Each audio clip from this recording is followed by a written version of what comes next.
हम्म।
जब कोई व्यक्ति, स्थान, कोई वस्तु, कोई चिंतन, कोई शब्द पर लगातार जब हम देखते हैं तो जो प्रथम दृष्टया अनुभव होता है, दुख, पीड़ा, व्यथा, आनंद, सुख, प्रसन्नता, कुछ भी, तो धीरे धीरे धीरे धीरे जैसे लगातार देखते हैं तो अंत अवस्था में पहली बात तो वो वस्तु ओझल हो जाता है, वो व्यक्ति ओझल हो जाता है, वो स्थान ओझल हो जाता है, वो शब्द ओझल हो जाता है, वो भाव ओझल हो जाता है। और ओझल होते होते होते होते एक अवस्था ऐसी आती है कुछ भी वहां नहीं रह जाता, ये अनुभव होता है।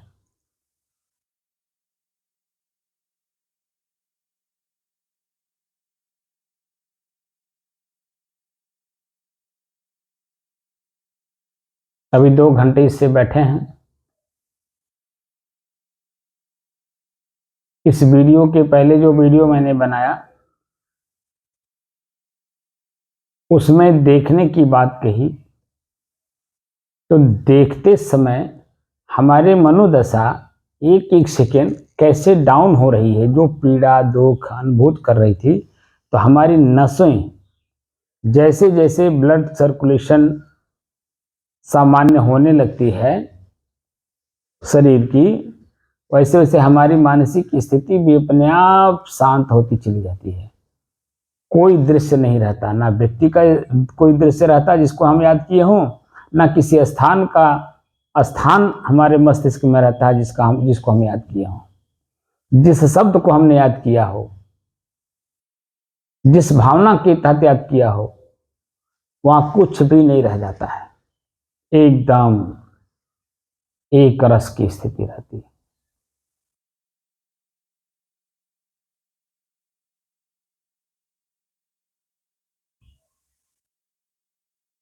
स्थूल से सूक्ष्म, स्थूल का मतलब बहुत शरीर में पीड़ा महसूस हो रही है, असहनीय दर्द हो रहा है, यह स्थूल हुआ। सूक्ष्म की ओर जाएंगे तो किस कारण से पीड़ा हो रहा है, तो पीड़ा को देखते देखते नींद आ जाती है।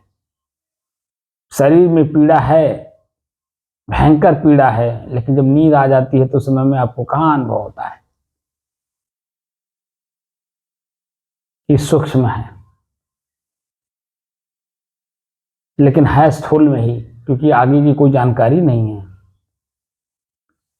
और वही जब जानकारी करके हम आगे बढ़ते हैं, यानी उसी पीड़ा को लगातार देखते हैं, तो वही पीड़ा धीरे धीरे धीरे अपने आप कम होता चला जाता है। जो पूरे शरीर में कष्ट देता है, पीड़ा देता है, अनुभूत होती है, उसी पीड़े को ही लगातार देखने से एकदम शरीर हल्का फुल्का होता चला जाता है, क्योंकि वो जो व्यथा है, पीड़ा है, वो हल्का होता जा रहा है।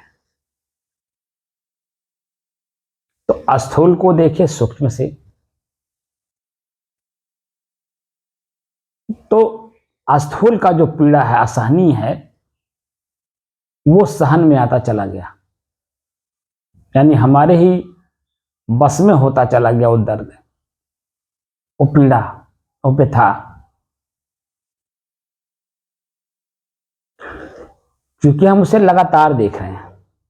अब किसी चीज को लगातार देखिए तो प्रथम दृष्टिया जो उसमें भाव रहती है, वो भाव अपने आप परिवर्तित होता चला जाता है, और अंत में जाते जाते वो भाव अपने आप खत्म हो जाता है, चाहे अच्छे के रूप में हो चाहे बुरे के रूप में हो। अगर अच्छे के रूप में है तो लास्ट में वो जा करके उसकी बुराई समझ में आ जाती है, तो उसमें जो आकर्षण है, खिंचाव है, मिलने का मन हो रहा है, पाने का मन हो रहा है, पहुंचने का मन हो रहा है, देखने का मन हो रहा है, सुनने का मन हो रहा है, बोलने का मन हो रहा है, वो एकदम बिल्कुल समाप्त हो जाता है। जो कुछ भी वहां दिखाई देता है, क्योंकि हम आंतरिक रूप से चेतना में हैं। व्यवहार में जैसे आप भी काम करते समय, बच्चे जब काम नहीं कर पाते हैं तब कोई गलती कर लेते हैं, निराई कर रहे हैं तो उंगली काट लिए, तो हाँ तुरंत आप बोलते हैं क्या होश में नहीं थे, कहाँ थे आप? इस शब्द का प्रयोग करते हैं कि नहीं जी?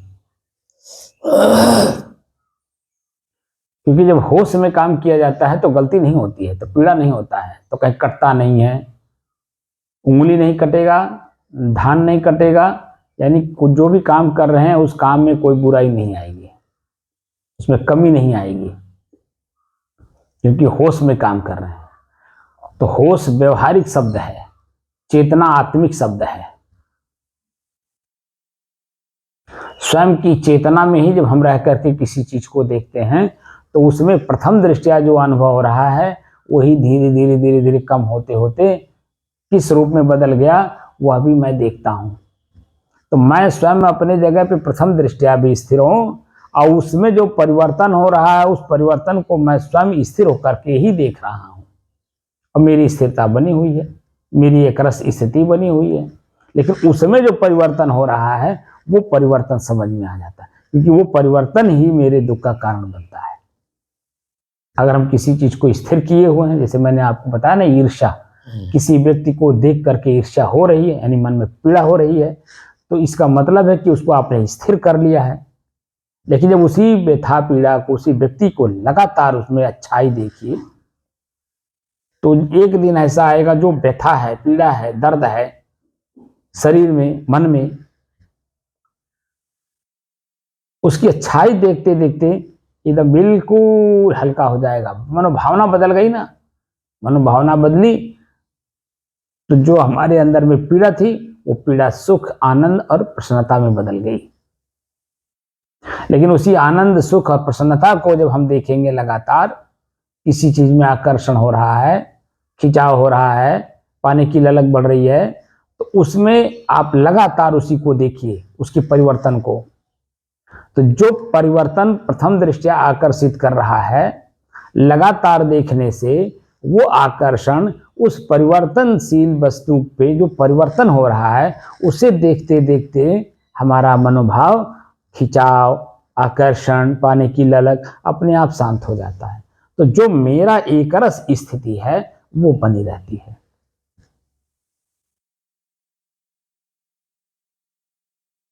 बात समझ में आया? इसीलिए बार बार कहता हूं कि कोई भी काम करिए चेतना में रह के। अब वही मैं साफ साफ बात नहीं कहता कि होश में रहिए, होश कहता तो बात समझ में आपकी आती, क्योंकि वो व्यवहारिक शब्द है। अब व्यवहारिक शब्द काम करते समय होना चाहिए। हम रास्ता चल रहे हैं, हम बोल रहे हैं, तो किससे बोल रहे हैं, क्या बोल रहे हैं, क्या बोलना चाहिए, क्या नहीं बोलना चाहिए, बोलना चाहिए भी कि नहीं, वर्तमान स्थिति क्या कह रही है, उसकी मनोदशा हमारी बात को सुनने का है कि नहीं, वो कोई काम तो नहीं कर रहा है, उसका मन कहीं किसी वस्तु में, व्यक्ति में, स्थान में उलझा तो नहीं है। जब हम इस तरह से देखते हैं तो उस समय की जो वर्तमान स्थिति होती है वो हमें आकलन करने की प्रेरणा देती है। और जब आकलन कर लेते हैं तो आकलन में हमारी मनोदशा अपने आप स्थिर रहती है। तो क्रिया और प्रतिक्रिया दोनों की स्थिति एक जैसी होती है। तो दोनों की स्थिति एक होने से दोनों की मनोभाव, मनोदशा और स्थिति, चाहना सब एक हो जाता है। तो उसमें कहीं दुराव, तनाव, व्यथा, पीड़ा, कष्ट, दुख, ईर्ष्या कुछ नहीं रहता। एकदम एक रस की स्थिति रहती है। और ये सब होता है बैठ करके आकलन करने से। आज 872 दिन तक 2-2 घंटे के अभ्यास से भीतर हमने झाड़ू लगवाया है, साफ कराया है कमियों को, दूर कराया है आपकी कर्मों को, एकदम एक रस स्थिति बनाने की कोशिश कर रहे हैं। लेकिन जब आप खुद कोशिश नहीं करेंगे, करना तो आपको है, हम तो खाली बता रहे हैं, तो न करने की वजह से जो स्थिति पहली थी वही स्थिति फिर बनी रह गई, क्योंकि होश में नहीं है। और होश को ही मैं चेतना कहता था, और चेतना है ही नहीं है आपकी, क्योंकि हमारा ये जो प्रकरण चल रहा है 2 घंटे सुबह शाम का, ये अध्यात्म है, ये व्यवहार नहीं है। व्यवहार से मुक्त होने पे ही परमार्थ शुरू होता है। जब तक व्यवहार में आप रहेंगे तब तक परमार्थ शुरू नहीं होगा। तो परमार्थ के शब्द और व्यवहार के शब्द दोनों अलग अलग हैं। अगर दोनों को एक खिचड़ी मिला के काम करेंगे तो उसमें आप खुद संशय में रहेंगे। अंग्रेजी में कन्फ्यूजन बनी रहेगी। मैं करूं तो क्या करूं? खाना खाना है तो न खाऊं क्या? नींद लेना है तो न लूं क्या? क्या करूं? बैठूं, सोऊं, जागूं, चलूं, फिर क्या करूं? वहां आपके अंदर में संशय रहेगा, और वही संशयात्मा विनश्यति। तो हमारी जो मनोदशा है वो मनोदशा की कर्तव्य विमूढ़ हो जाती है। तो जिस समय में जो कार्य करना है वो कार्य नहीं करने देगा, और जिस समय में जो कार्य नहीं करना है वो वर्तमान में करवा देगा। तो उल्टा हो रहा है कि नहीं? शरीर है तो व्यवहार रहेगा, और शरीर है तो इसमें मैं हूं। दोनों बात है ना जी। शरीर है तो भूख लगेगा ही, प्यास लगेगी ही, नींद लगेगी ही, दुख सुख का अनुभव होगा ही, दर्द पीड़ा आनंद सुख का अनुभव होगा ही। तो शरीर में जो कुछ भी अनुभव हो रहा है, मान लीजिए भूख लगा, तो भूख लगने से धीरे धीरे पेट भी दर्द करने लगता है, गला भी सूखने लगता है, और पूरे शरीर में उस भूख के अलावा कुछ नहीं दिखाई देता है।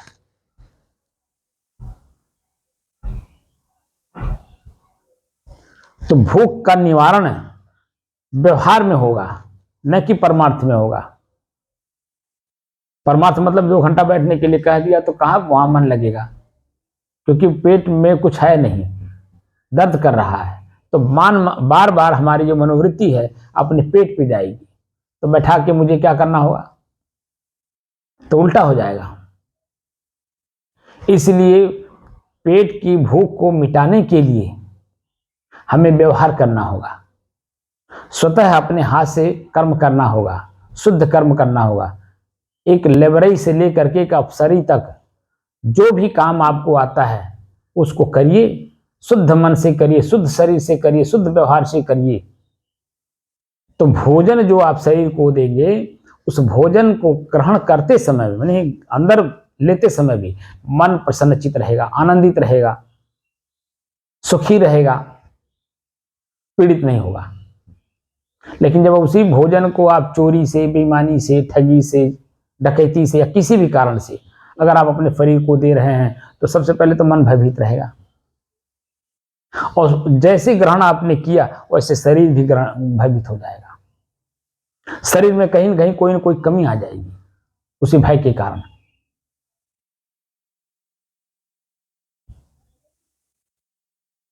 तो जब हम होश हवास में रह के व्यवहार करके शरीर को सारा चीज देते हैं, तो हमारी चेतना इस जो जिस समय में हम साधना में बैठेंगे तो चेतना हमारी बनी रहती है।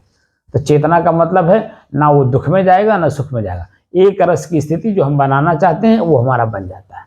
इसीलिए जितने भी महापुरुष हुए हैं इस अध्यात्म की खोज करने वाले और अपने आप को उसमें स्थिर करने वाले, स्थापित करने वाले, शांत करने वाले, मनोवृत्तियों को शांत करने वाले जितने भी लोग हुए, उन लोगों ने एक ही बात कही कि करो बहिया बल आपनी। हमारा हाथ, पांव, आंख, नाक, कान, मन, मस्तिष्क सब स्वस्थ है, तो क्यों ना हम इसका सदुपयोग करें। और सदुपयोग करके, क्योंकि ये मेरे है ना कि मैं हूं, तो मेरे वस्तु मेरे अधीन होने चाहिए और मैं जब चाहूं, जहां चाहूं, जैसे चाहूं, जिस रूप में चाहूं, इसका प्रयोग करके मन को, व्यथित मन को, पीड़ित मन को, दुखित मन को हम सुखी कर सकते हैं। लेकिन यही हमारा शरीर हमारे बस में ना हो, हमारी इंद्रियां हमारे बस में ना हो। इंद्रिया मतलब शरीर का पार्ट, हाथ, पैर, आंख, नाक, कान, जीभ हमारे बस में नहीं है। तो जो हमारे बस में नहीं है तो हमें अपनी तरफ खींचेंगी, और जब खींचेगी तो उसका दूरगामी परिणाम भी आएगा। कर्म न करने से परिणाम नहीं आते हैं, लेकिन कर्म कर देने से वो पत्थर पे लकीर की तरह हो जाता है। उसके परिणाम को आप चाहें कि मैं ना लूं तो संभव नहीं है।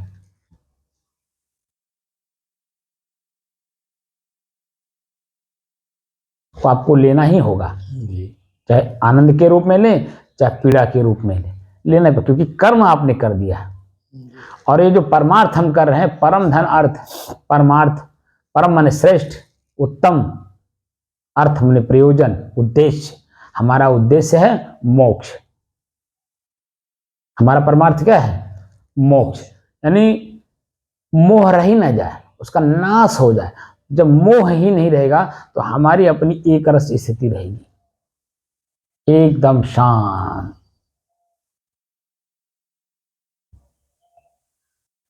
लेकिन अंदर होश रहेगा, यानी चेतना रहेगी। ये नहीं कि जब चेतना खत्म हो गई और शांति आ गई तो हम लगे झूमने। अंदर होश रहेगी। जैसे काम करते समय होश में रहते हैं तो उसका परिणाम भी दूरगामी से खेती करना है। तो खेती करना है, ये पहले मन में बनता है, मन का उपज है ना खेती करना। तो परती हम तोड़ना शुरू करते हैं, और जब तक हम फसल काट कर अपने डेहरी में लाकर रख नहीं लेते हैं तब तक आप बताइए कहीं आप सोते हैं? चेतना में रहते हैं, यानी होश में रहते हैं। तो होश में रहने से परती तोड़े, तो परती तोड़ने के लिए आपको क्या चाहिए? परती तोड़ना है तो तोड़ने के लिए कौन सा साधन की जरूरत है? तो आज के 30-35 साल पहले, यानी 20 साल के पहले जाइए तो हमारे पास इतने संसाधन नहीं थे जो आज वर्तमान में हैं भौतिक रूप से। तो क्या करते थे हमारे ये अपने पूर्वज लोग? कुदाल से परती तोड़ते थे, और जिसके पास उस समय भी संसाधन था तो वह वो तावा हल होता था, तो तावा हल से जन परती तोड़ते थे। सही है गलत जी? और उनके जो बैल होते थे चलने वाले, वो देखने में भी हृष्ट पुष्ट, ताकतवर, बलवान, और शौक भी लोगों को था कि जन हमारा बैल देखने में कितना सुंदर है। पूरे समाज में वो अपना कीर्ति स्थापित करता था क्योंकि देखने में अच्छा लगता था। वो जो बैल होते थे वो बैल खुद भी मालूम पड़ते थे हाँ बैल है। पूरे गांव में अगर खोजा जाता तो किसका बैल बढ़िया है? फलाने के।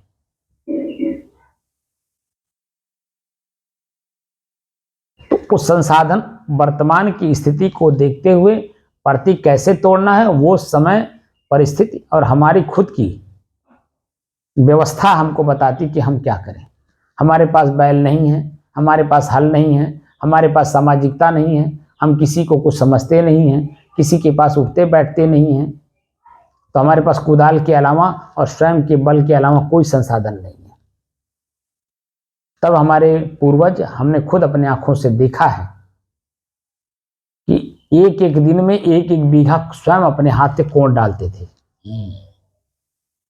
सुबह 4 बजे ही भिड़ जाते थे और शाम यानी दिन ढलते ढलते 1 बीघा पूरा खेत अपने हाथों से कोड़ डालते थे कुदाल से। हमने देखा है। और वही फिर कोड़ने के बाद चिखुरते थे, ढेला फोड़ते थे, उसमें जो कंकड़ पत्थर रहता था उसको निकालते थे, बीनते थे, चुनते थे और फिर दोबारा उसमें हल चलाते थे, चलवाते थे, पैसा देते थे। नहीं होता था भैया आगे जैसे होगा वैसे आपको दे देंगे। विनती मनोहार करके जिनके पास संसाधन होता था उनका हल बैल चलवा करके खेती करते थे। और खेती जब तक बुआई नहीं हो जाए तब तक उसमें जो कमी रहती थी उसको दूर करते थे। तो होश में रहते थे तभी तो। बुआई हो गई, बुआई के बाद अंकुरित हो गए पौधे, बीज अंकुरित हो गए, अब पौधाकार होने लगे। अब उसमें पानी की जरूरत है। बीज बो दिया गया, बोने के बाद अगर जंगल के किनारे है, बगीचे के किनारे है, गांव के किनारे है तो पक्षियां बहुत आकर के आपके दाने को चुगती थी, तो उनका देख रेख किया जाता था। और जब अंकुरित हो गए बीज तब पानी की जरूरत है, खाद की जरूरत है। समय समय से पूरा उसका देख रेख किया जाता था, यानी होश हवास में। और जब फसल तैयार हो जाता था तो कोई काट ना ले जाए, इसका भी ध्यान रखा जाता था। तो खेत में ही मड़ई डाल के रात में रहा जाता था, कोई पशु ना चर ले। फसल पक के तैयार हो गया तो आग ना लग जाए, सब चीजों से बचा करके काट के दां करके अपने डेहरी में रख लिया जाता था। जब डेहरी में आ जाता था तब देखिए किसान कितना रिलैक्स होता था, क्योंकि होश में है। तक साल भर का खाने का हमने सामान रख लिया, ऐसा मन में होता था। अब चावल और गेहूं के लिए अब हमें किसी के सामने हाथ नहीं फैलाना होगा, ये मन में भाव उत्पन्न होता था। और उसी में अपने साल भर के खाने को रखने के बाद जो बचता था शेष, उससे सेल कर दिया जाता था, यानी बेच दिया जाता था। तो उससे जो प्राप्त पैसे होते थे तो अपने परिवार का अन्य चीजें उसी से लागू किया जाता था, लेन देन किया जाता था। बात समझ रहे हैं? तो होश हवास में सब काम कर रहे हैं और समय समय से हो रहा, न कि एक ही दिन में हो जाए। जैसे मैं एक ही दिन में बोले चला जा रहा हूं, ऐसा नहीं था। समय समय से सब लागू होता है। ऐसे ही जब चेतना में रहेंगे तो चेतना में अपने ही मन वृत्ति में समय समय से जो उत्पन्न हो रहा है और नष्ट हो रहा, उत्पन्न हो रहा, नष्ट हो रहा, उत्पन्न हो रहा, नष्ट हो रहा, ये हमें दिखाई देता है। कौन से विचार उत्पन्न हुए, कब उत्पन्न हुए, कैसे उत्पन्न हुए, किस लिए उत्पन्न हुए, ये हमें दिखाई देता है। और वही जैसे हम उसको लगातार देखने लगते हैं तो अपने आप समाप्त भी हो जाता है। उत्पन्न भी होता है, समाप्त भी होता है, उत्पन्न भी होता है, समाप्त भी होता है। ऐसा होता है कि नहीं होता है? जी। और वही उत्पन्न होना जब बंद हो जाता है, समाप्त होना बंद हो जाता है, तो हमारी अपनी एक रस देखने की स्थिति बनी रहती है। तो चेतना में है ना, होश में है तभी तो। ये स्थिति हमें पैदा करनी है अपने आप में जी। और इसी को पैदा करके अपने आप को मोक्ष की स्थिति में ले जाना है। मोह रही नहीं जाए तो मैं ही तो शेष बचूंगा। जब किसी बाहरी वस्तु, व्यक्ति, स्थान, कुछ भी पाने की ललक नहीं है तो शेष मैं ही तो रहूंगा। तो होश में है तभी तो। इसलिए साधना करिए होश हवास में। मैं व्यवहारिक शब्द का प्रयोग यहां कर दिया, होश हवास में, यानी चेतना में। आध्यात्मिक शब्द है चेतना। चेतना में रह करके, जैसे व्यवहार में आप होश में रहते हैं, ऐसे अध्यात्म चेतना में रहिए और अपनी चेतना को चेतना में ही स्थिर करना है। वो स्थिति आएगी, लेकिन अभी पहले जो बीच में बाधाएं हैं, इन बाधाओं को दूर करिए। बाधा कैसे दूर होगी? बाधा पहले समझ में आए, किस कारण से बाधा आ रहा, वो कारण का निवारण करिए। अपने आप बाधा खत्म हो जाएगी। तो बाधा और मैं दोनों अलग अलग हैं कि नहीं जी। तो बाधा खत्म हो गई तो शेष में ही बचा ना। पहले बाधा था ही नहीं, तो मैं भी, तो भी मैं था। बाधा उत्पन्न हुई तो भी मैं हूं। बाधा हमें पीड़ा दे रही है तो भी मैं हूं। और वही बाधा का निवारण हम कर दिए तो पीड़ा खत्म हो गई तो भी मैं हूं। ये स्थितियां बनती हैं। इतना सहज सरल शब्दों में आपको वहां तक पहुंचाने का काम हमारे ऋषियों ने किया है, लेकिन वो वर्तमान की भाषा थी। महात्मा बुद्ध की पाली भाषा थी। कणाद, जैमिनी, पतंजलि और कितने ऋषि हैं, उस समय उनकी संस्कृत भाषा थी। वेद न संस्कृत में है न पाली में है, वो अपने वर्तमान की भाषा में है। तो वो वर्तमान की भाषा आज मेरे वर्तमान में नहीं है, इसलिए वो मेरे समझ से बाहर होती है। लेकिन उसे जानने की कोशिश अगर करें तो हम समझ भी लेते हैं, ऐसा नहीं समझ लेते हैं। लेकिन जब हमारी मनोदशा पहले एकाग्र हो, स्थिर हो और शांत हो और जानने की ललक हो, तो कोई भी ऐसी संसार में वस्तु नहीं जिसको हम पा न सकें, छू न सकें, देख न सकें और उसे हम अपने जद में ले न सकें। हम सब काम कर सकते हैं, लेकिन खुद को खुद में स्थिर नहीं कर पाते हैं। यही बड़ी सबसे बड़ी समस्या है। और इसी समस्या का समाधान संतों के सानिध्य में बैठने पर ही होगा। स्वयं के अनुभूति से कुछ नहीं होता। संत की अनुभूति क्या कहती है, उस पर जब चलेंगे तब होगा। क्योंकि परखत खरी पर खावत खोटी, जो हम अपने चेतना से देखते हैं वह सत्य दिखाई देता है, लेकिन जब कोई उसका विशेषज्ञ यानी उस पॉइंट को क्रॉस कर चुका है, वो जब हमें बताता है तब हमें लगता है यार नहीं, वो सत्य कह रहे हैं, ये बल्कि मैं असत्य हूं। तो अपनी स्थिति परखत खरी पर खावत खोटी, तो संत जब परखाते हैं उसमें और स्वयं के परखने में अंतर होता है। क्योंकि नए नए शब्द दिए जाते हैं, क्योंकि आपको मालूम नहीं अगला पॉइंट इसका क्या है। क्योंकि जो चीजें आप पाए उसी को सत्य मान करके उसी में उलझ गए, सुलझे नहीं, उलझ गए। और उसका जब परिणाम आने लगता है, दूसरा अगला पॉइंट जब आने लगता है, तब आप उसमें चिल्लाने लगते हैं, अपने आप को पीड़ित, व्यथित, दुखित मानने लगते हैं। लेकिन एक परिवर्तन की तरह देखने की कला आ जाए तो न पीड़ा है, न व्यथा है, न दुख है। जो एक रस स्थिति है वो है, क्योंकि प्रकृति में परिवर्तन है, मेरे में परिवर्तन नहीं है, मैं स्थिर हूं। ये बात का अनुभव होता है। इन्हीं सब चीजों को जानने की दृष्टि से साधना करते करते आज 872 दिन हो गए। तारीख 28 मार्च सन 2024, दिन बृहस्पतिवार, प्रातःकाल का समय। ये प्रातःकाल का दूसरा वीडियो है। एक वीडियो मैंने 18 मिनट का बंद कर दिया, अब ये जो भी समय लगा हो दूसरी वीडियो है। और इसी वीडियो के माध्यम से हम आप लोगों को अपनी चेतना यानी होश हवास में रहने की प्रेरणा देते हैं कि होश में रह करके साधना करिए।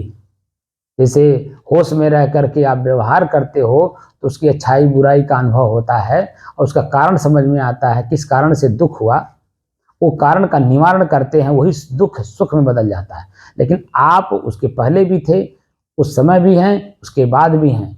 ये बात आपकी समझ में नहीं आती क्योंकि व्यवहार कर रहे हैं, शरीर में आसक्त है, शरीर को ही मैं मान करके, परिवार को, समाज को, ये जो प्रकृति का नियम चल रहा है दिन और रात का, सुबह और शाम का, इसमें हम उलझे हुए हैं। तो इसलिए अपनी एक रस स्थिति समझ में बात नहीं आती। और हमारे ऋषि उसी पॉइंट पे जाने की हमें प्रेरणा देते हैं अध्यात्म में कि तुम स्वयं एक रस हो, स्थिर हो, शांत हो। और उसी को प्राप्त करने के लिए थोड़ी सी साधना, थोड़ी सी मेहनत कर दो, लेकिन चेतना में रह के मेहनत करो, देख के मेहनत करो, जान के मेहनत करो। हम क्या कर रहे हैं इस बात का आपको एहसास होना चाहिए। लक्ष्य क्या बनाया हूं, इस बात का हमें बार बार स्मृति में रहना चाहिए, मेरा लक्ष्य क्या है।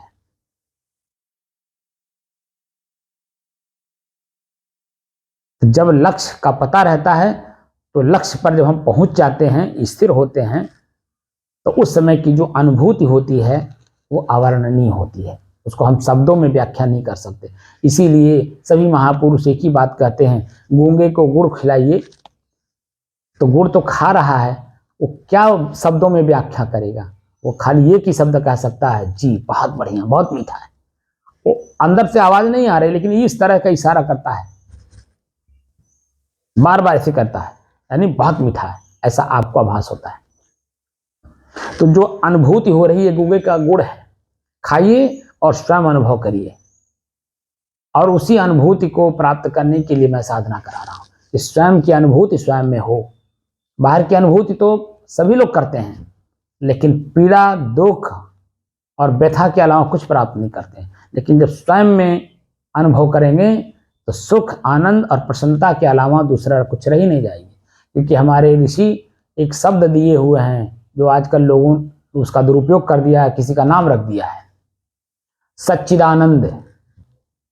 आजकल मैं देखता हूं लोग उसका नाम रखें अपने बच्चों का, नाती का, पोता का, बेटे का, यानी स्वयं का भी सच्चिदानंद, जो कि इस पॉइंट पे वो शब्द है, सत्य चित्त आनंद। चित्त ही सत्य है और आनंद की अनुभूति वही कराता है। उसी चित्त में जब पीड़ा महसूस होता है और उसी चित्त में जब पीड़ा मुक्त होता है, जब चित्त ही पीड़ा मुक्त होता है तो आनंद की अनुभूति होती है। वो स्थिति है आपकी, वही सत्य है, वही स्थिर है जो अनुभूति हो रही है। वो स्थिति ही आपकी अपनी स्थिति है। उस अपनी स्थिति में जाने के लिए ये परमार्थ के शब्द हैं। अपरमार्थ के शब्द हम व्यवहार में ला करके उसको दूषित कर दिए हैं। परम अर्थ में है, सच्चिदानंद शब्द परमार्थ का अंतिम शब्द है। परम अर्थ, परम माने श्रेष्ठ, अर्थ माने प्रयोजन। तो क्या है सच्चिदानंद? चित्त सत्य है और आनंद की ढेरी है और स्वयं में है। चित्त स्वयं में है, वही आनंद की अनुभूति कराता है, क्योंकि उसमें आनंद ही आनंद है और कुछ है ही नहीं। तो अपने सच्चिदानंद को स्वयं में अनुभूत करिए, ये मेरी शुभकामना है। और इसी शुभकामना के साथ मैं प्रेरणा देता हूं, थोड़ा थोड़ा साधना करिए। 1-1 घंटा, 2-2 घंटा, जब भी समय मिल जाए बैठ जाइए, चेतना में रहिए, होश में रहिए और अपने मनोदशा को देखिए। आंख बंद कर लीजिए, मन को देखिए। तो मन को अगर ना देख पावे तो अपने श्वास को देखो। श्वास एक साधन बता दिया मन को उसी पे केंद्रित करने के लिए। केंद्रित क्यों किया जा रहा है? मन की गति को पकड़ने के लिए। मन की गति कैसे चलती है ये तुरंत नहीं पकड़ में आता है, लेकिन जैसे जैसे मन शांत होता जाता है वैसे मेरी मन की गति हमारे पकड़ में होती चली जाती है। मन मरता है, ये भी बात सत्य है, लेकिन मन को मारने की कला सीखना पड़ता है। बहुत सारे लोग जब प्रथम दृष्टया सुनते हैं कि मन कैसे मरेगा, कैसे बस में होगा। बस में होना और मरना दोनों बात होती है। बस में भी होता है और मरता भी है। लेकिन जैसे पहली बार कोई सुनता है तो तुरंत उसके अंदर में एक चेतना जागृत होती है और कहता है अरे मन कैसे बस में होगा। जैसे अर्जुन, भगवान कृष्ण ने कहा कि मन को बस में करो अर्जुन, तो प्रश्न करता है कि ये हवा के कई गुना वेग से चलने वाला ये कैसे बस में होगा। तो उसी में उन्होंने सॉल्यूशन दिया है, अभ्यास और वैराग से। तो जो अभ्यास और वैराग, अभ्यास का मतलब बार बार करना मन की गति को पकड़ने के लिए, अब वैराग का मतलब है बैर और राग। बैर माने दुश्मनी, राग माने मोह, चिपकाहट, आसक्ति, हमारे मन में ही उत्पन्न होती है। इन दोनों को बस में करो, दोनों को सम करो तो वैराग्यवान बन जाओ। वैराग्यवान बनते ही आपका मन आपके बस में हो जाएगा निश्चित तौर पे। जैसे मैं भी कभी वैरागवान नहीं था, माता पिता के पास रहता था, लेकिन जैसे ही मैं संत के पास आया और वैराग्यवान बना, हमारा मन हमारे बस में हमेशा रहता है। ये कहने वाली बात नहीं होती है, क्योंकि जब मन बस में नहीं होगा तो हम कोई भी काम नहीं कर सकते, चाहे व्यवहार का हो चाहे परमार्थ का हो। जब व्यवहार ही नहीं हमारा अच्छा होगा तो परमार्थ कहाँ अच्छा होगा। इसलिए 24 घंटा मन हमारे बस में रहे, यानी एकदम शांत की स्थिति, एकरस की स्थिति जब रहेगी, तब वर्तमान स्थिति जो आपकी मन की बनती है वो तुरंत आप पकड़ लेंगे, मेरा मन मुझे कहाँ ले जाना चाहता है, हम जाएं या ना जाएं, ये स्थिति बनती है। तो हमारी जो साधना है वो स्वरूप स्थिति है, स्व को स्व में स्थित करने की प्रेरणा है। यानी मैं कौन हूं, मैं कौन हूं, कौन हूं, इस बात को जान करके उसी को मैं को मैं में स्थित कर दो, बस मैं कौन हूं जो प्रश्न है वो समाप्त हो जाएगा और आपकी एक रस स्थिति बनी रहेगी।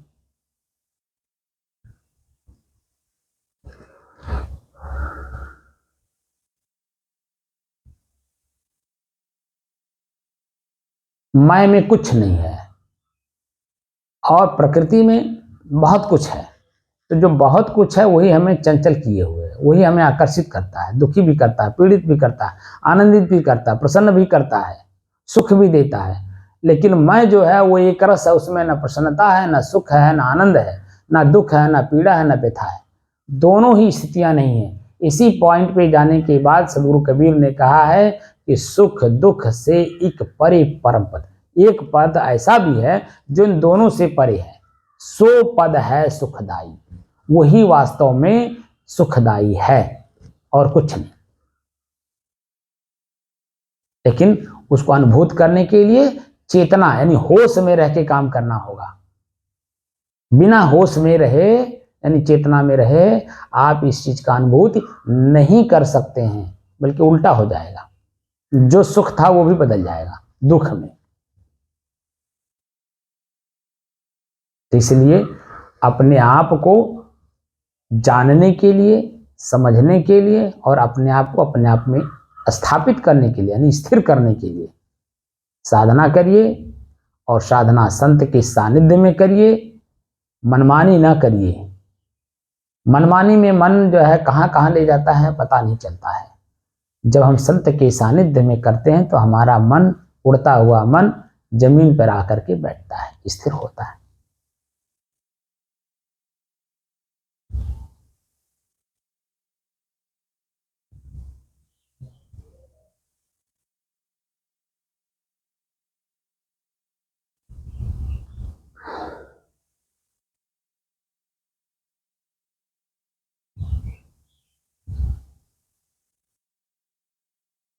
पंछी डाल पर बैठा है, डाल जो है वो पेड़ है, पेड़ जो है वो जमीन से जुड़ा हुआ है यानी एक जगह स्थिर है, और उसी डाल पर पंछी बैठा है। जब उस डाल को छोड़ता है, मनमानी करता है, तो उड़ता उड़ता उड़ता उड़ता उड़ता उड़ता उड़ता कहाँ जाएगा? फिर डाल ही कहीं मेरे खोजेगा। क्योंकि जैसे जब उड़ता है तो उस समय में उसके शरीर में ताकत बल बहुत रहती है, लेकिन जब वो उड़ने लगता है तो वो ताकत, वो बल उसके शरीर के अंदर में जो थी वो खत्म होने लगती है। अब खत्म होते होते होते होते होते एक अवस्था ऐसी आती है, फिर उसी डगाली की उसे आवश्यकता पड़ती है, और फिर डगाली पे अगर आके बैठता है तो अपने आप को कितना रिलैक्स महसूस करता है। इसी बात को सदगुरु कबीर ने कहा है कि दौड़त दौड़त दौड़िया, दौड़त दौड़त दौड़िया जहाँ लग मन की दौड़, दौड़ भया मन थिर भया वस्तु ठौर की ठौर। वही डगाली फिर प्रिय लगती है, क्योंकि जो मेरे पास ताकत था, बल था, इच्छा थी, सब मर गई। फिर वही डगाली पे आकर के जो अनुभूति होती है वो अवर्णनीय होती है। वही स्थिति हमारी आपकी है। हमारी भी 52 साल की अवस्था मनो चाल में उड़ती रही उड़ती रही उड़ती रही, और आपकी 77-78 साल तक उड़ती रही। आए आखिर उसी जगह ना,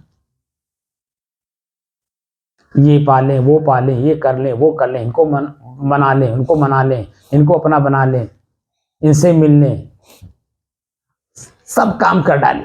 लेकिन अंत में आकर के अब वही जब पीड़ा देने लगा, अब छूटने का जो भाव आ गया कि शरीर छूटने वाला है, अब शरीर से आंख से दिखाई कम देगा, कान से सुनाई कम देगा, शरीर से चल कम पाएंगे, कमजोर होंगे, तो यही पीड़ा का कारण बनेगा। तो फिर वही दशा में आए जिस दशा में हमारे पास कुछ नहीं था। तो जो स्थिति थी, अगर वो स्थिति बना ले जाएंगे आज वर्तमान में, समझिए आप कामयाब हैं। अगर वो स्थिति अगर आपने नहीं बनाई, इसका मतलब कामयाब नहीं है। तो इसलिए दुख और पीड़ा लेकर के जाएंगे। तो 84 लाख जोनियों में भी ऐसे उड़ते रहेंगे, उड़ते रहेंगे, उड़ते रहेंगे,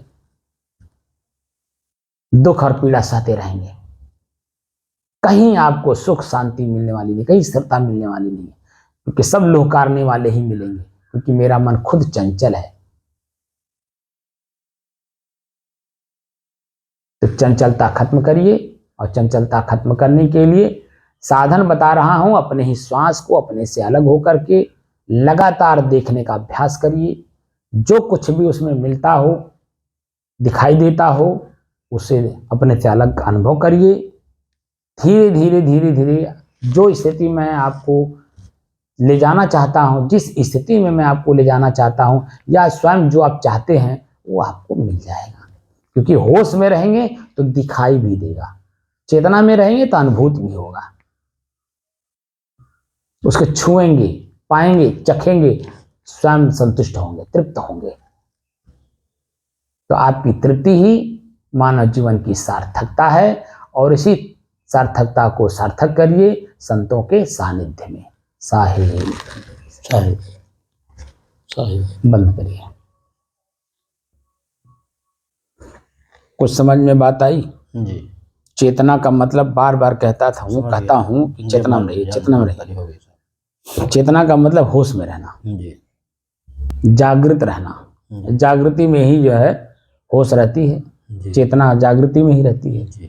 लेकिन जब आलस्य, निद्रा, जमुहाई ये व्यवधान डालेंगे तो होश कहाँ रह जाएगी, चेतना कहाँ रह जाएगी। और जब चेतना नहीं रह जाएगी तो जो चीजें हमें प्राप्त हो रही हैं वो दुख मिल रहा है, पीड़ा मिल रहा है। इससे अपने आप को मुक्त करना है, और मुक्त तभी होंगे जब चेतना में रहेंगे, यानी होश में रहेंगे। और होश ही आपका अपना निजी संपत्ति है। साहिब।